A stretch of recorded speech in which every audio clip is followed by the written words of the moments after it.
Welcome into Texans Today, everybody. I'm your host, Jeremy Chuggs, and coming up on today's show, overreactions, rumors, and injury news after the Texans' 20-10 win over the Kansas City Chiefs. And I know we're all feeling great today. A Victory Monday. We're all like Kamari Lassiter in the locker room getting it down. And I hope y'all are having a great Monday morning because I still can't believe the Houston Texans finally beat the Kansas City Chiefs. I mean, I can't believe it, and I'm happy that I'm believing it.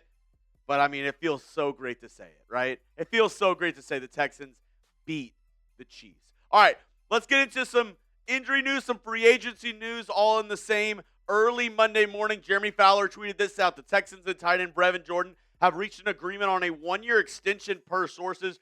Jordan, who was set to hit free agency in 2026, is out for the season with an ACL tear that he sustained in August, but the team has plans for him in 2026. Same exact thing that happened last season, right?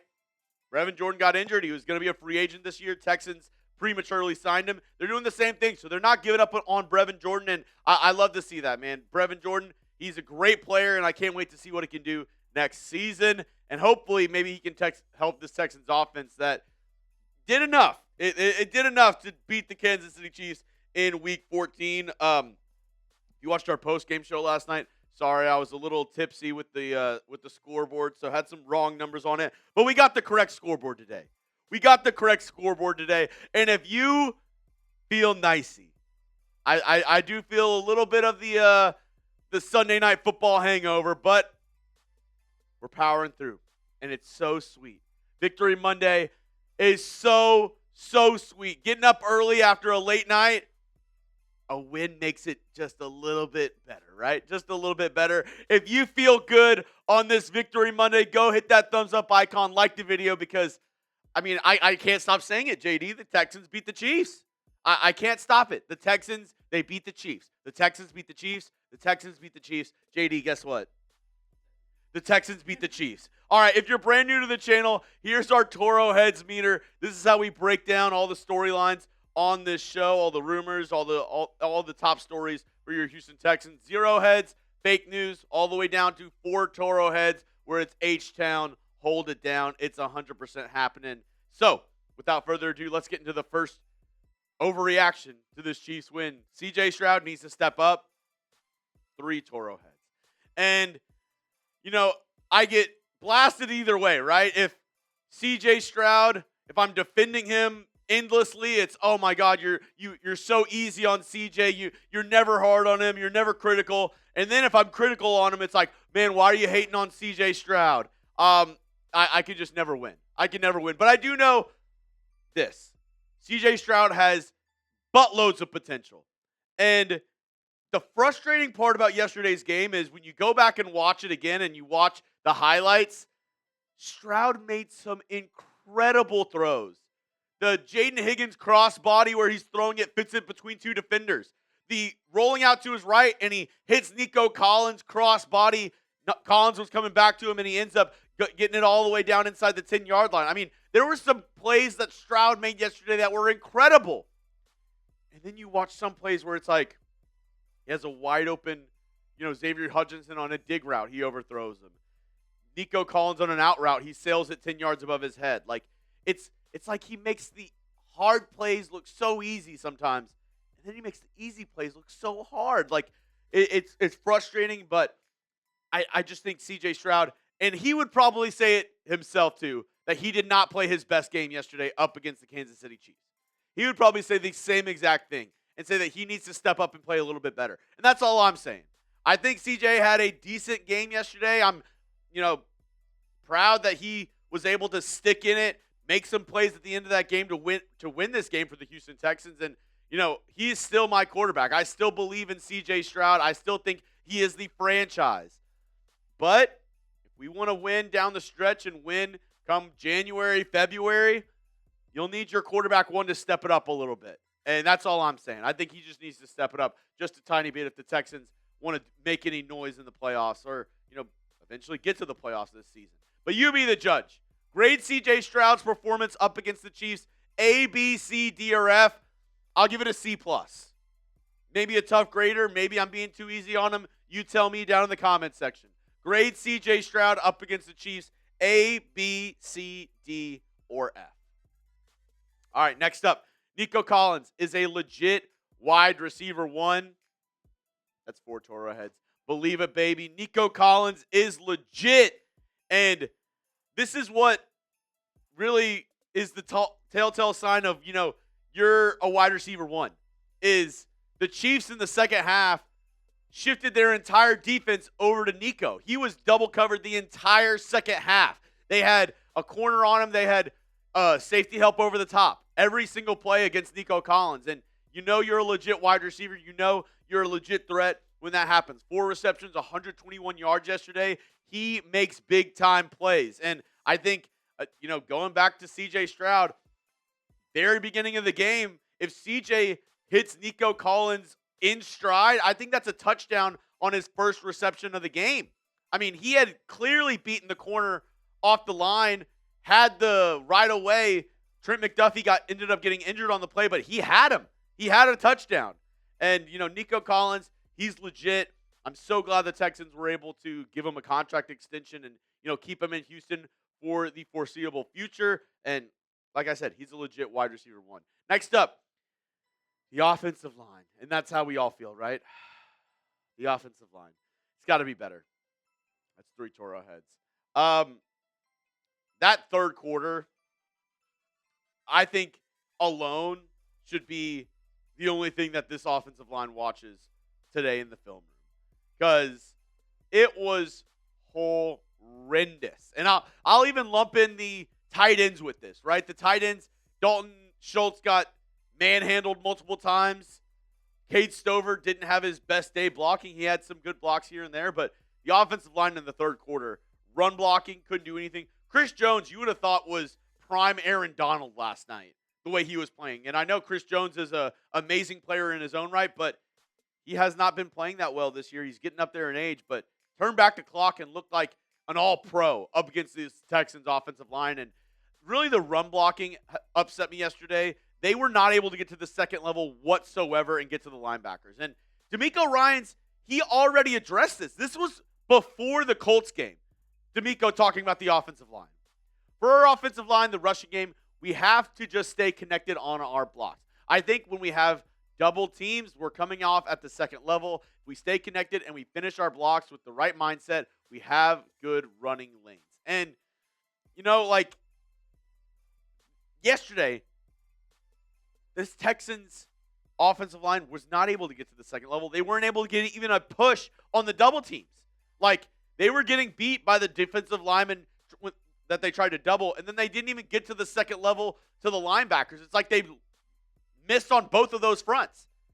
And, Trent Brown, decent, option at right tackle for this season, but he definitely had some misses yesterday. Ed Ingram, he's played really well in some spurts and then some spurts in pass protection. You see why the Vikings ended up trading him to the Houston Texans. Jake Andrews, I'm sorry. I just want to see a different center next season. Andrews, I think plays well, but also just gets beat off the line multiple times. And Arante Ursary, Titus Howard, I think they're decent, but could definitely, improve a little bit in the run blocking in particular. And if the Texans want to win, like I said, in January, February, this unit must step it up. All right, coming up, I have more Texans overreactions after that 20-10 Chiefs win. I'm going to say it again. The Texans beat the Chiefs. The Texans beat the Chiefs. Coming up, some more overreactions, but couldn't do today's show if it wasn't for our amazing sponsor over at Prize Picks. Get started today with America's #1 fantasy sports app and join the millions of users and sign up today. This episode is brought to you by Prize Picks. It's the holiday season, so the best time of the year for basketball matchups and playoff pushes. Playoffs?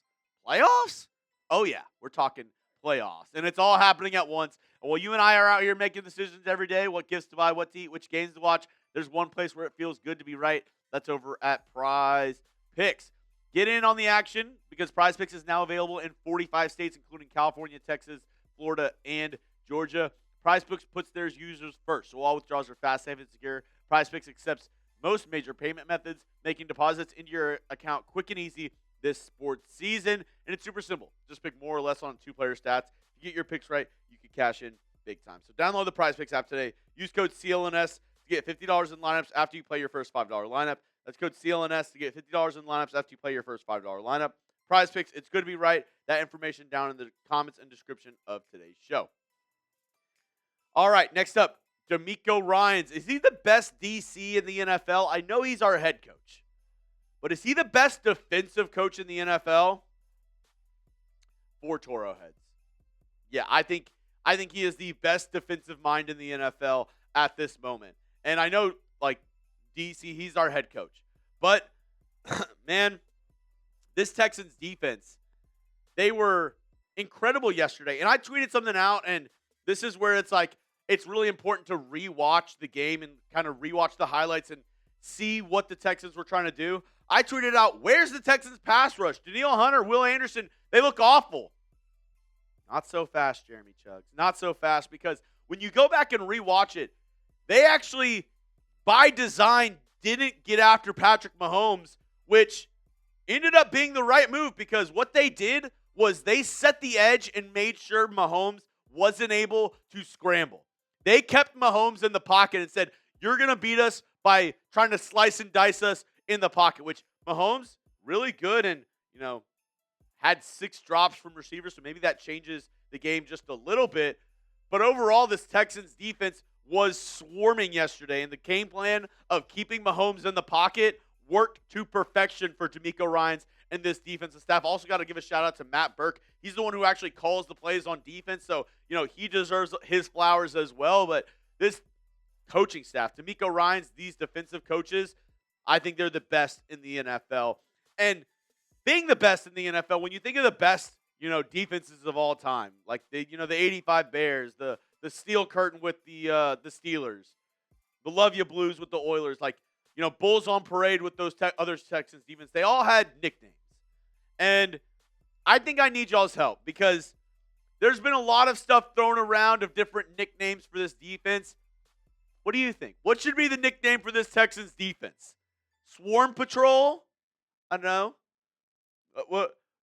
Help me out. What should be the nickname for this Texans defense? Let me know down in the comments section, so maybe we can make some shirts. Maybe we can figure something out to get this Texans defense a little bit more notoriety. Next up, this Texans defense can win you games. It's another 4 Toro heads, right? Like, this Texans defense can win you games. And this stat was awesome that I saw this morning. Passing yards allowed by this Texans defense, week by week.